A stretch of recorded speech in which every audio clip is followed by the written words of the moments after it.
Så gutter, så skal jeg vise jer, hvor let det er at installere Parklite. Vi starter med at pakke den ud. Bum. Og så skal der batteri i. Smut. Sådan der.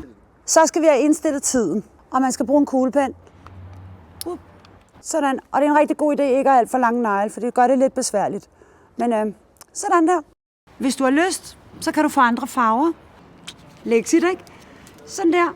Og så er det sådan set bare at få sat den i. Og ja, det er skide godt uden lange negle. Så, det var jo rigtig nemt. Altså, det kunne selv Linse finde ud af det her, ikke? Ingen ledninger, ikke en skid. Det er simpelthen bare pisse nemt. En lille klud, som også hører med til. Ren rude, ren røv. Og så kan man sådan set bare tage den og sætte den på. Sådan her. Og så holder man den lige 30 sekunder, så er man helt sikker på, at den sidder ordentligt fast. Skide nemt det her. Og så er den pæn. Og det gode ved Parklite er, at den indstiller sig selv, når jeg har parkeret bilen. Så skulle den være der. Yes, den virker.